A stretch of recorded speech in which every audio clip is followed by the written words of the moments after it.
You, John Fitzgerald Kennedy, do solemnly swear I, John Fitzgerald Kennedy, do solemnly swear that you will faithfully execute the office of President of the United States that I will faithfully execute the office of President of the United States and will, to the best of your ability, and will, to the best of my ability, preserve, protect, and defend the Constitution of the United States. preserve, protect, and defend the Constitution of the United States. So help you God. So help me God.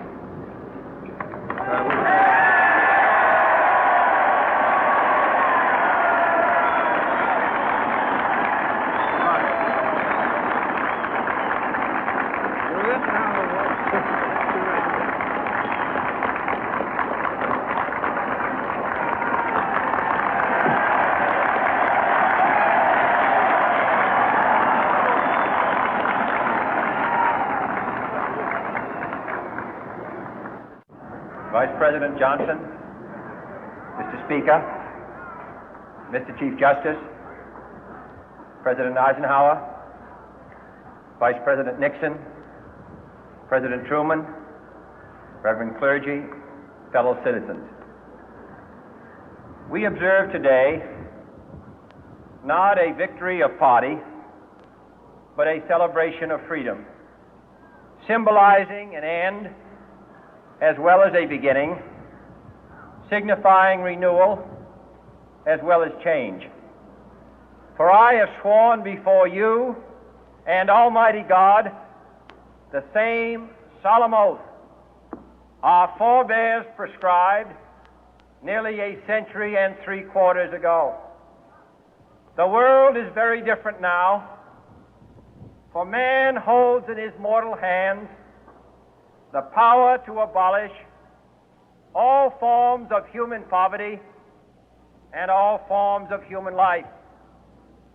And yet the same revolutionary beliefs for which our forebears fought are still at issue around the globe. The belief that the rights of man come not from the generosity of the state, but from the hand of God. We dare not forget today that we are the heirs of that first revolution.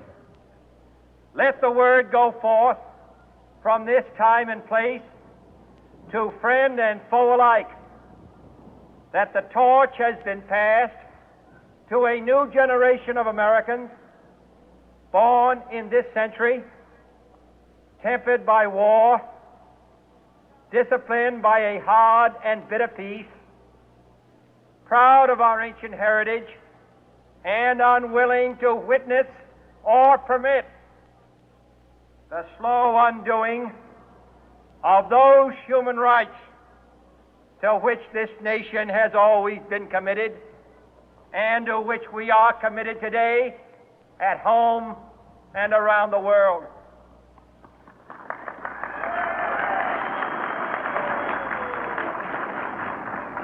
Let every nation know, whether it wishes us well or ill, that we shall pay any price, bear any burden, meet any hardship, support any friend, oppose any foe to assure the survival and the success of liberty.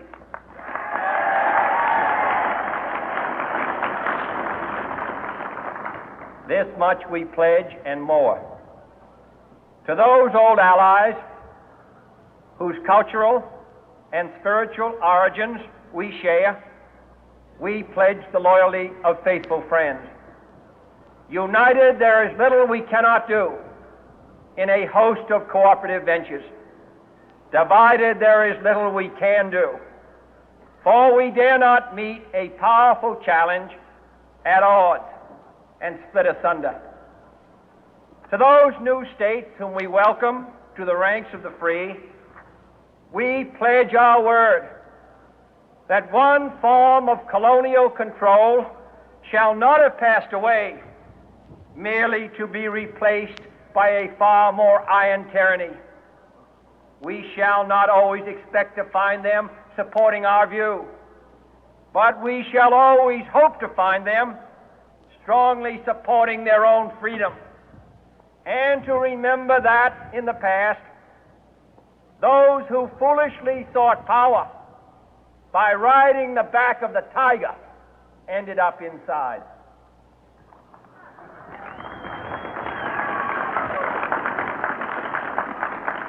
To those people in the huts and villages of half the globe struggling to break the bonds of mass misery, we pledge our best efforts to help them help themselves for whatever period is required, not because the communists may be doing it, not because we seek their votes, but because it is right.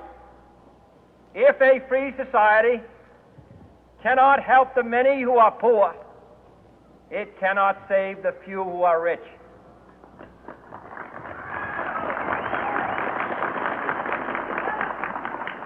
To our sister republics south of our border, we offer a special pledge to convert our good words into good deeds, in a new alliance for progress, to assist free men and free governments in casting off the chains of poverty.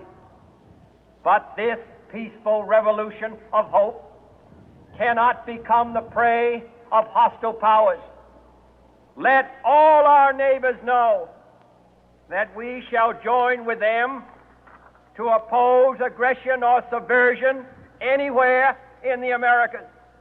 And let every other power know that this hemisphere intends to remain the master of its own house.